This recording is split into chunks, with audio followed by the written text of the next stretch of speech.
দর্শক চ্যানেলে উত্তর আমেরিকার নিয়মিত আয়োজন law and immigration with attorney Moin Chowdhury.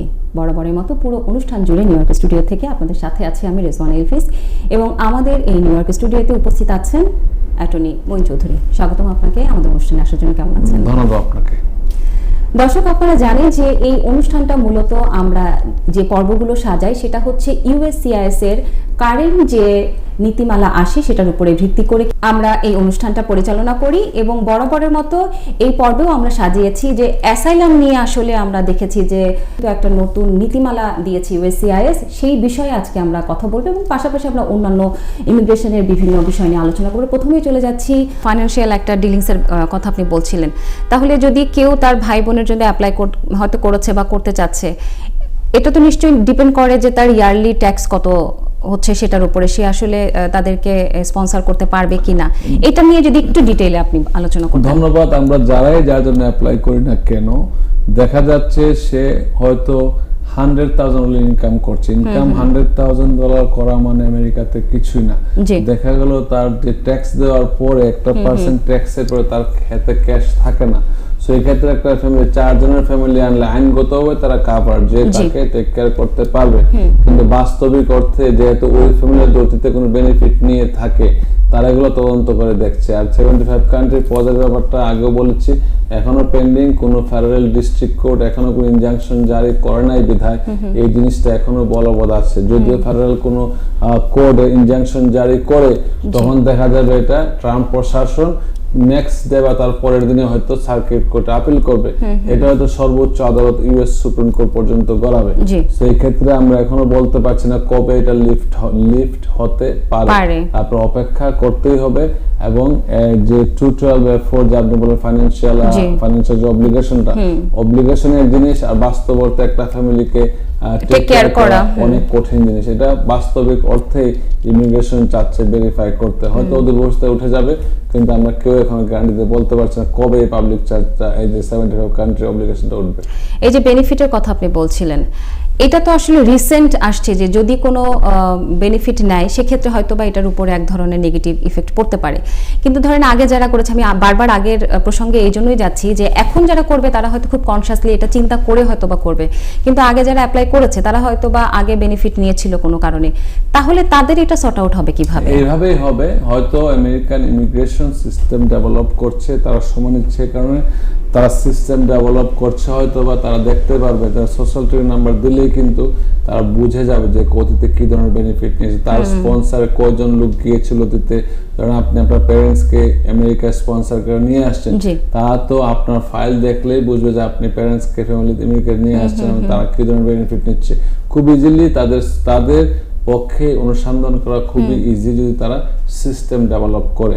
এখন এআই জেনারেশনের মাধ্যমে তারা সবকিছু খুব ইজিলি মনিটর করতে এবং বুঝতে পারে। যদিও সময় লাগছে, কিন্তু এই ব্যাপারে জাজের জন্য কোনো সিদ্ধান্ত দিচ্ছে না, ইনজাংশন জারি করছে না। আচ্ছা, তাহলে সেই পর্যন্ত আসলে আমাদের মানে অপেক্ষা করা ছাড়া এই মুহূর্তে আসলে অপেক্ষা করা ছাড়া কিছুই নাই। অনেকে খুব মিস ইন্টারপ্রিট করে লকে, অনেকে বলে যে ম্যান্ডামাস করলে হবে। আমি বলবো তারা হয়তো আইন সম্পর্কে কোনো ধারণাই নাই।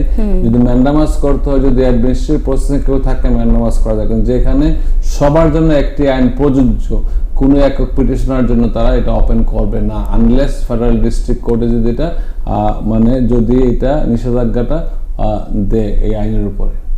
আমি একটু চলে যাই যে আইএস এর তৎপরতা। আমরা কিন্তু দেখেছি যে মানে বিশেষ করে আমাদের নিউ ইয়র্কের কুইন্সে কিন্তু এটাও মানে এই 2-4 দিনের ভিতরে আমরা দেখছি যে আইএস এর তৎপরতা বেড়েছে এবং সেইটা নিয়ে আসলে আমাদের প্রবাসী যারা তাদের মধ্যে এক ধরনের ভয় কাজ করছে, বিশেষ করে যারা অ্যাসাইলাম করেছে বা যাদের কেস পেন্ডিং আছে তাদের জন্য আপনার যদি। ধন্যবাদ। ভয় থাকার স্বাভাবিক। আইস ইমিগ্রেশন কাস্টমস এনফোর্সমেন্ট, আইস একটা চলমান প্রক্রিয়া। এটা আমেরিকান সরকারের ইমিগ্রেশন এনফোর্স করার জন্য আইস হচ্ছে একটা আইন প্রয়োগকারী সংস্থা। যেমন পুলিশ আছে আইন প্রয়োগ করে স্টেটে বা সিটিতে, সেম ইমিগ্রেশন আইনটা যে ধরপাকড় করে হচ্ছে আইস ইমিগ্রেশন কাস্টমস এনফোর্সমেন্ট। তারা যেসব লোককেই ধরে যারা এই দেশে অবৈধভাবে বসবাস করছে এবং পলাতক এবং কোর্টের আদেশের বাইরে দেশে থাকে, আনডকুমেন্টেড আছে অথবা ডিপোর্টেশন হয়ে গেছে, তাদেরকে খুঁজে বের করে ডাটা বেসড কিন্তু যদি কেউ অভিযানের মধ্যে সামনে এসে পড়ে যায় এবং জিজ্ঞাসাবাদের মুখে সে যদি সঠিক উত্তর দিতে না পারে, তাকেও তারা ডিটেইন করছে। এটা যদিও আইনসঙ্গত না, অনেক ক্ষেত্রে দেখা যায় তারা সঠিক লোককে ডিটেইন করছে, অনেক সময় দেখা যায় বেঠিক লোককে, নাগরিককে ডিটেইন করছে, গ্রিন কার্ডধারীকে ডিটেইন করছে। আমরা সবসময় বলি, আমি ডেমোক্রেট পার্টি ডিস্ট্রিক্ট লিডার হিসেবে সবাইকে বলি, আপনারা আইনের প্রতি শ্রদ্ধাশীল হবেন এবং যে আমরা যেমন গাড়ি চালালে যেমন ড্রাইভিং লাইসেন্স আপনার রাখতে হয়, ঠিক তেমনি যদি আমেরিকায় চলাফেরা করেন, আপনার কাগজপত্র বৈধ হচ্ছে, এটা হচ্ছে আপনি একটা প্রপার ডকুমেন্ট রাখবেন। যদি আপনার আইডি থাকে স্টেট আইডি রাখবেন, এবং আপনার গ্রিন কার্ড থাকলে গ্রিন কার্ড রাখবেন, কপি রাখার দরকার নাই, অরিজিনাল গ্রিন কার্ডটা রাখবেন, কপি একটা তার বাসায় রাখতে পারেন। আপনি যদি কোনো সময় আইসি এনকাউন্টার হয়, আপনি প্রডিউস করলে তারা আপনাকে ছেড়ে দেবে। কিন্তু আপনি যদি মনে করেন যে আমাকে আইস ধরছে, আমি কথা বলবো না, ইউ ক্যান রিমেইন সাইলেন্ট। যদি আপনার সমস্যা থাকে আপনি সাইলেন্ট থাকবেন, অ্যাটর্নি আপনাকে যোগাযোগ করতে পারবেন, অ্যাটর্নির সাথে যোগাযোগ করতে আমরা আপনাকে হয়তো রিপ্রেজেন্ট করব। যদি আপনার ডকুমেন্ট সঠিক থাকে, আপনি সঠিক তথ্য দিয়ে তারা আপনাকে আর ডিটেইন করবে না। এই ক্ষমতা আইসের নাই, কোনো নাগরিককে ডিটেইন করার ক্ষমতা আইসের নাই, তাহলে আইসের বিরুদ্ধে কেস হতে পারে। সেই ক্ষেত্রে তৎপরতা, ইমিগ্রেশন চাইবে তাদের কার্যক্রম পরিচালনা করতে, আমরা জনগণ চাইব নিরাপদ থাকতে। এমন কোন জায়গায় যাবেন না যেখানে আইসের অভিযান চলছে, ইচ্ছা করে যে আইসের মুখে পড়ার দরকার নাই। কিন্তু আইসকে আবার কখনো যদি আপনি এনকাউন্টার হন, আইস আপনাকে ডিটেইন করে, আপনি হন সে আপনি লিগ্যাল বা ইলিগালি দেশে, আপনি কখনো মিথ্যা তথ্য দেবেন না। যদি আপনার নাম পরিচয় মিথ্যা তথ্য দেন, এটা বিপদ হওয়ার সম্ভাবনা বেশি, তখন আমরা আপনাকে বাঁচানো একটু কঠিন হয়ে যাবে। আমার এই যে মানে এই আলোচনার মাধ্যমে একটা প্রশ্ন মাথায় আসলো, সেটা হচ্ছে যারা আসলে বর্ডার দিয়ে মানে মেক্সিকো হয়ে আসছে, আবার অনেকে আছে কিন্তু আপনার যাদের I-94 আছে, তারাও কিন্তু অ্যাসাইলাম করছে। তো সেই ক্ষেত্রে আসলে এই যে আপনি বললেন যে সাথে ডকুমেন্টস রাখার ব্যাপারে, কি ধরনের ডকুমেন্টস? আপনি তো বলেছেন যে স্টেট আইডি, বা এই বর্ডার থেকে আসা যাদের I-94 আছে তারাও এসে যে অ্যাসাইলাম করছে, এটার আসলে কিভাবে দেখেন আপনারা? আমরা যেভাবে দেখি, আবারও বলছি, এই দেশে যদি আপনি আনঅথরাইজড স্টে না থেকে থাকেন, আপনার ভয়ের কোনো কারণ নাই। যদি এই দেশে আপনি বর্ডার দিয়ে ইন্টারভিউ ছাড়া এসে থাকেন, ভয়ের কোনো কারণ নেই। আপনারা তাদের একটা স্পেসিফিক গোল আছে, কাদেরকে তারা ধরছে। যারা এই দেশে আপনারা কোনো ধরনের ইমিগ্রেশন ইন্টারভিউ ছিল, যান নাই, ইউ আর সাবজেক্ট রিমুভাল। যদি আপনি আইসের অ্যাপয়েন্টমেন্ট যান না, you are subject removal proceedings, তখন আইস আপনাকে খুঁজবে, আমার টার্গেটেড এরিয়াতে খুঁজবে। আর যদি আপনার অ্যাড্রেস পরিবর্তন করেন না, কোথাও তো আপনি আইসের এনকাউন্টার হলেন, আপনি দেখা গেল আপনার অ্যাড্রেস থাকেন হচ্ছে নিউ ইয়র্কে, আপনি দেখা যাচ্ছে আপনার অ্যাড্রেস হচ্ছে ফ্লোরিডাতে, আপনি তো অ্যাড্রেস চেঞ্জ করেন নাই, এই ক্ষেত্রে তাদের রিজন আছে আপনাকে অ্যারেস্ট করার। আপনারা, আবারও বলছি, আপনারা সঠিক তথ্য যদি থাকে, আমরা আপনাকে রিপ্রেজেন্ট করতে পারবো প্রপারলি। আর যদি আপনি সঠিক তথ্য না দেন, আপনি যদি মিথ্যার উপরেই থাকেন, আপনাকে রিপ্রেজেন্ট করা কঠিন হবে। আপনি অনেকে মনে করে, আমাকে জিজ্ঞেস করে একজন ভাই, 10 বছর একটা ফাইল ছিল, আইসের কাছে কি আছে? আইসের কাছে সবকিছু আছে, তাদেরও লিমিটেশন আছে, অনেক সময় তারা ভুল করে, কিন্তু একরকম যে 100% ভুল, হয়তো 2-1টা ভুল থাকতেই পারে, কিন্তু তারা যখন ধরে তারা কিন্তু দেখে আপনাকে অ্যারেস্ট করবে। কিন্তু আপনারা সতর্ক থাকার কোনো ইয়া নাই, মানে সতর্ক অল্টারনেটিভ আসলে কিছু নাই।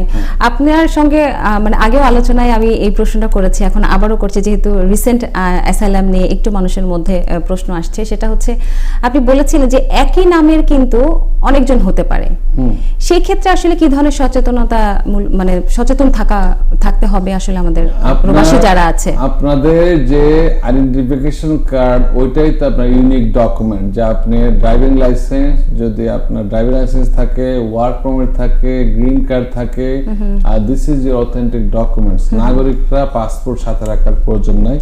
তো অনেক আছে যাদের আইডি কার্ড আছে, পাসপোর্ট কার্ড রাখলে এটা অল্টারনেটিভ টু সিটিজেনশিপ। সো যদি আপনার গ্রিন কার্ড থাকে, গ্রিন কার্ড রাখবেন। এই ক্ষেত্রে আপনার যে আইডিটা, দিস ইজ ইউনিক ডকুমেন্ট। একজনের নাম মোহাম্মদ এ রহমান হয়তো 1000 হতে পারে, ডেট অফ বার্থ এ রহমান ছবি তো আর মিলবে না। সেই ক্ষেত্রে আপনার আইডিটা থাকা খুবই গুরুত্বপূর্ণ।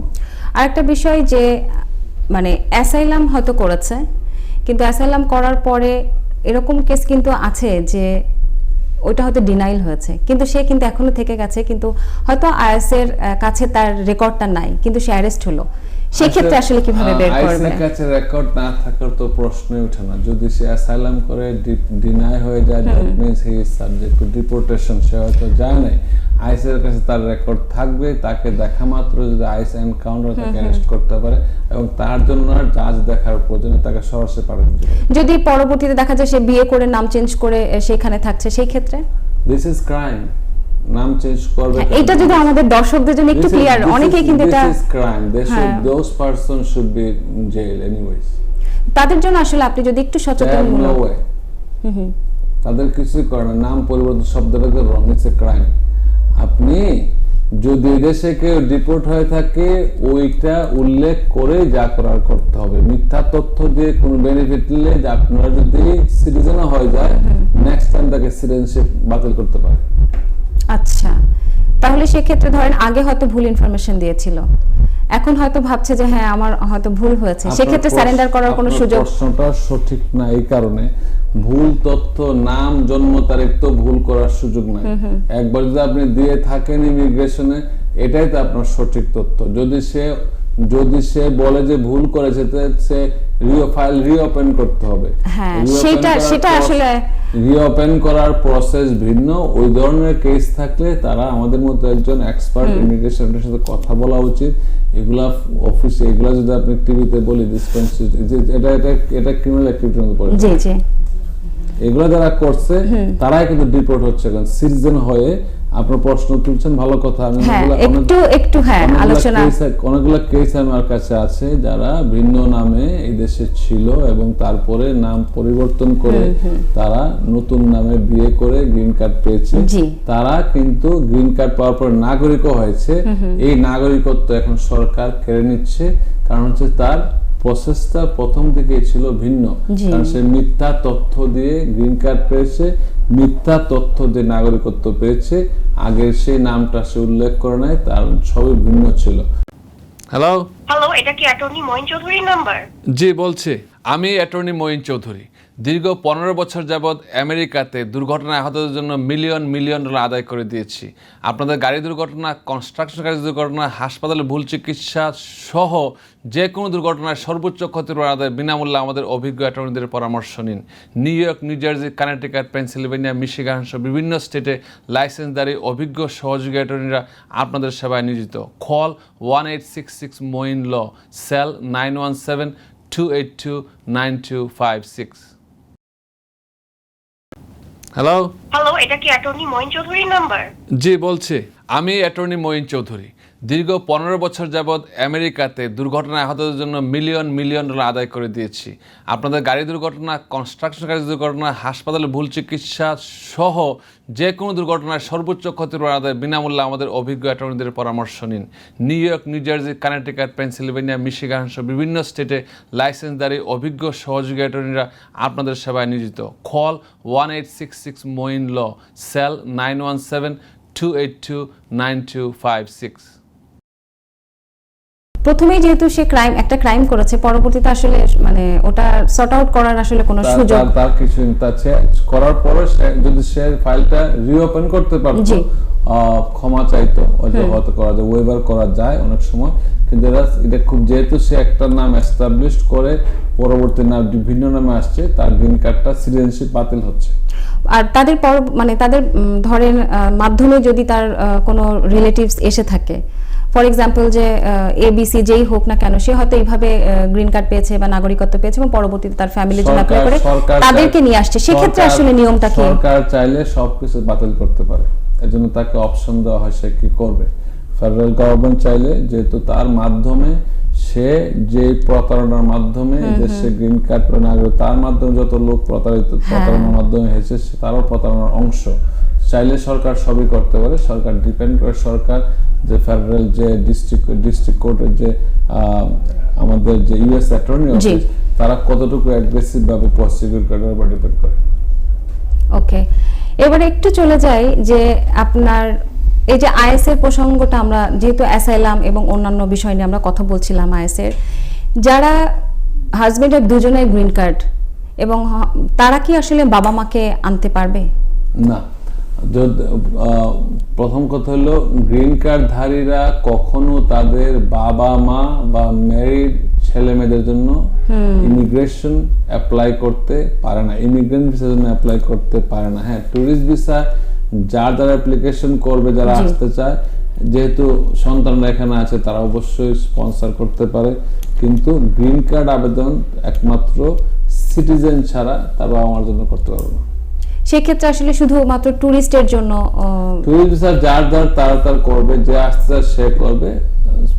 চিলড্রেনরা এখানে সাপোর্টিং হিসেবে তাদের স্পন্সর করতে পারবে। ধরেন বাবা মা আসলো, আসার পরে কি যে আপনি আমি একটু চলে যাচ্ছি পাবলিক আপনার বেনিফিটের জন্য, অনেকে কিন্তু এসে কি করে, এটা আগে করতো, এই রিসেন্ট করছে কিনা, যেহেতু আপনি একজন অভিজ্ঞ অ্যাটর্নি সেই জন্য আপনার কাছে প্রশ্নটা। আসার পরে কিন্তু এই যে মেডিকেল বেনিফিটটা নিচ্ছে আসার পরপরই, সেই ক্ষেত্রে কি পরবর্তীতে তাদের গ্রিন কার্ডের উপরে কোনো ধরনের নেগেটিভ ইফেক্ট পড়বে কিনা? ডেফিনেটলি যারা পাবলিক চার্জ, যদি ইন্টার্নিং ইমিগ্রেন্ট যারা, তারা যদি বেনিফিট নিয়ে থাকে এই দেশে, তাদের গ্রিন কার্ড পাওয়ার সময় গ্রিন কার্ডটা হতে বিলম্বিত হবে। তারা তদন্ত করবে, যদি এগুলো পরিশোধ না করে গ্রিন কার্ড হবে না। এখন সেপ্টেম্বর 18 তারিখের পর, সেপ্টেম্বরের পর থেকে, সেপ্টেম্বরের 16 তারিখ থেকে এই জিনিসটা খুবই কার্যকর হবে যে যারা এই দেশে এসে বেনিফিট নিয়েছে বা নেওয়ার সম্ভাবনা আছে, তাদেরকে গ্রিন কার্ড দেবে না। ধরেন গ্রিন কার্ড দিল, তারা বাবা মা হয়তো বা এখানে বেড়াতে আসছে, আসার পরে চিন্তা করলো আচ্ছা ঠিক আছে আমি কোনো একটা মেডিকেটের মাধ্যমে তাদের ট্রিটমেন্ট করাই, সেই ক্ষেত্রে পরবর্তীতে তাদের এই যে ছেলে মেয়ে, তাদের গ্রিন কার্ডের উপরে কোনো ইফেক্ট পড়বে কিনা? আপনি যদি বিশদভাবে ব্যাখ্যা করতে হয়, যারা স্পন্সর করেন তাদের রেসপন্সিবিলিটি হচ্ছে, যাকে স্পন্সর করেন সে যদি আমেরিকান সিটিজেন হওয়ার আগ পর্যন্ত অথবা 10 বছর কাজ করার যেটা আগে আসে আগ পর্যন্ত তারা যদি সরকারি বেনিফিট নেয়, যে স্পন্সর করেছে সে তার সমস্ত ফাইন্যান্সিয়াল দায়িত্ব বহন করবে। এই আইনটা এখনো শুরু হয় নাই কালেকশন করা। যদি সরকার চায় যে স্পন্সর করেছে তার এগেইনস্টে মামলা করতে পারে। এই যে যাকে নিয়ে আসছে সে যত টাকা, যত ডলার এই দেশে ফাইন্যান্সিয়াল অ্যাসিস্ট্যান্স পেয়েছে, মেডিকেডে খরচ করেছে, সব টাকা ওই স্পন্সরের কাছে দাবি করতে পারে। দাবি করলে সে দিতে, স্পন্সর দিতে বাধ্য হোক, সে 100,000 500,000 বাড়ি বিক্রি করলেও তাকে দিতে হবে যদি সরকার চায়। এইটা এখনো সরকার শুরু করে নাই, তবে ট্রাম্পের মতো লোক যদি আরো কয়েক বছর থাকে এটাও চলে আসবে। আপনারা এই জন্য একটু সতর্ক থাকবেন। আপনি যেহেতু একজন ডেমোক্র্যাট পার্টি, হ্যাঁ, সেই ক্ষেত্রে আপনারা আসলে এই বিষয়টাকে, যদি একটু অন্য প্রসঙ্গে চলে যাচ্ছে, আপনারা এই বিষয়টাকে কিভাবে দেখছেন? এই বিষয়টা, আমেরিকা হচ্ছে বিশ্বের রাজধানী বলি আমরা এই কারণে, সারা বিশ্বের সব দেশের লোক এখানে আসে। নিউ ইয়র্ক স্পেশালি হচ্ছে সারা বিশ্বের আকর্ষণ নিউ ইয়র্কের দিকে। সো এখানে নিউ ইয়র্কে আসা পড়লেই সবকিছু ফ্রি, এটা সবাই মাথায় আছে। নিউ ইয়র্কে এসে পড়লে সবাই নিজের দেশটা নিজের না, কিন্তু আমেরিকা আসা পাড়া দিলে নিজের মনে এটা তার দেশ।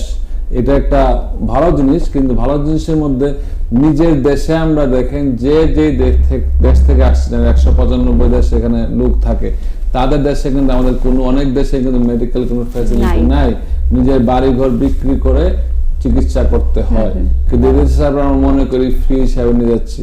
যদি হিসেবে দেখেন, সাধারণ দেশের নাগরিক হিসেবে দেখেন, অনেকে কিন্তু এই জিনিসটা পছন্দ করেন। আরেকটা দেশের লোক এসে আমাদের দেশের সব বেনিফিট নিয়ে যাচ্ছে কেন?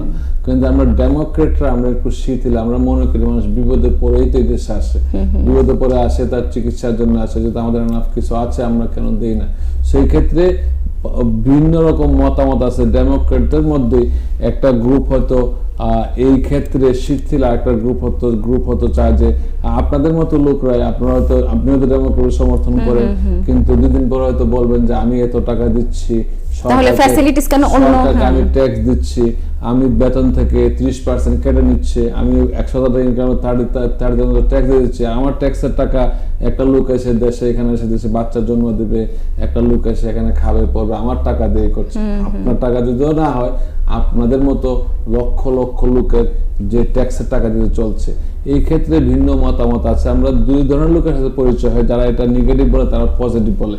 আমরা ডেমোক্রেটরা মনে করি এটা মানুষের দেশে বিপদে পড়ে আসে তাদেরকে হেল্প করা উচিত, আর রিপাবলিকানরা মনে করে যে কঠোর পথে যারা মনে করে কেন এই সুবিধাটা নেবে। সেই ক্ষেত্রে আমি পলিটিক্যালি ইন দ্য মিডলে আমি আছি, আমি এটা পক্ষে বিপক্ষে খুবই সেন্সিটিভ ইস্যু। আসলে যারা আছে বিপদে পড়ে এই দেশে আসে, আবার অনেকে আছে এটা এবিউজ করে, এবিউজটা আমরাও চাই না। কিন্তু যারা ধরেন নিডি বিপদে পড়ে তাদের তো একটু হেল্প করা উচিত, আমরা মানবিক কারণে করতে হয়, কিন্তু যারা এবিউজ করে এবিউজটা করা উচিত না। আপনার আলোচনার মাধ্যমে আমার একটা প্রশ্ন মাথায় আসলো, সেটা হচ্ছে F1 অনেকে আসে, হ্যাঁ, আসার পরে কিন্তু তারা হয়তো স্পাউস সহ মানে ডিপেন্ডেন্ট সহ এবং বাচ্চা হলো, এবং সেই মায়ের কিন্তু একদম পুরা যে আপনার প্রেগন্যান্সি টাইমটা সেটা থেকে শুরু করে আফটার বার্থ সব কিন্তু এই যে মেডিকেডের আন্ডারে চলে যায়। সেই ক্ষেত্রে যদি পরবর্তীতে F1 এর যিনি সে যদি চিন্তা করে যে ওকে আমি কোনো মানে আমার স্ট্যাটাস চেঞ্জ করার জন্য আমি কোনো ইমিগ্রেশনের জন্য আমি ট্রাই করব, এইটার জন্য কি পরবর্তীতে কোনো ধরনের ঝামেলা পড়তে পারে? ধন্যবাদ। বর্তমান আইন অনুযায়ী অ্যাজ অফ টুডে ইমার্জেন্সি দিকে মেডিকেড নিয়ে এটা অ্যাকসেপ্ট করা আছে। ইমার্জেন্সি বলতে আপনার প্রয়োজন পড়লে আপনি নিতে পারেন, কিন্তু কন্টিনিউয়াস যখন মেডিকেড নেবেন, কারণ আবারও বলছে নিউ ইয়র্ক এক স্টেট ডিফারেন্ট। আপনি যদি পেনসিলভেনিয়া বা কানেক্টিকাট বা নিউ জার্সি বা মিশিগানে ওইখানে আপনি কোনো মেডিকেড পাবেন না। সো এই ক্ষেত্রে আপেক্ষিকভাবে দেখা হয় নিউ ইয়র্কে অনেক সুযোগ যারা দিচ্ছে ওইটাও তো নিশ্চয় নাই, স্টেট ফান্ডেড ফেডারেল ফান্ডেড কিন্তু স্টেটে দিয়ে থাকতেছে।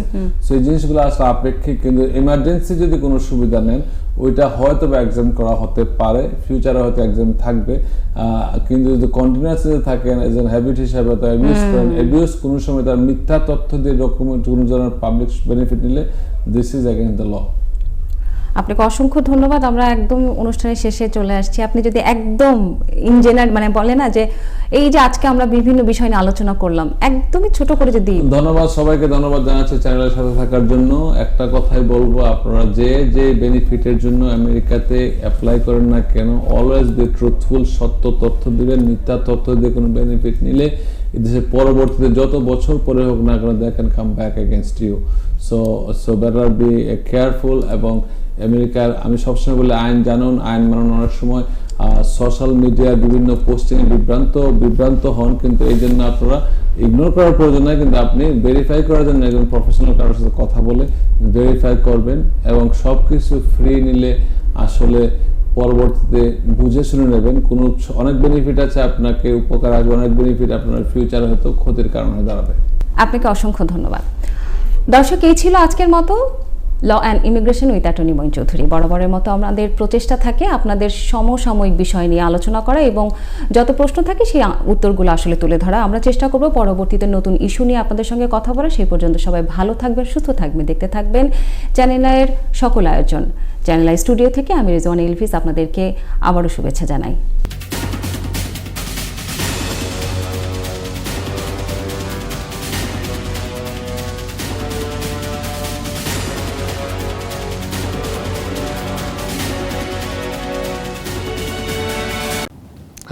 হ্যালো, এটা কি অ্যাটর্নি মঈন চৌধুরীর নাম্বার?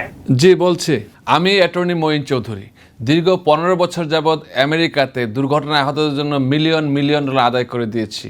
আপনাদের গাড়ি দুর্ঘটনা, কনস্ট্রাকশন কাজের দুর্ঘটনা, হাসপাতালে ভুল চিকিৎসা সহ যে কোনো দুর্ঘটনায় সর্বোচ্চ ক্ষতিপূরণ আদায় বিনামূল্যে আমাদের অভিজ্ঞ অ্যাটর্নিদের পরামর্শ নিন। New York, new jersey, Connecticut, Pennsylvania, Michigan সহ বিভিন্ন স্টেটে লাইসেন্সধারী অভিজ্ঞ সহযোগী অ্যাটর্নিরা আপনাদের সেবায় নিয়োজিত। কল 1866 মঈন ল, সেল 917-282-9256। হ্যালো, এটা কি অ্যাটর্নি মঈন চৌধুরীর নাম্বার? জি বলছি, আমি অ্যাটর্নি মঈন চৌধুরী। দীর্ঘ 15 বছর যাবৎ আমেরিকাতে দুর্ঘটনায় আহতদের জন্য মিলিয়ন ডলার আদায় করে দিয়েছি।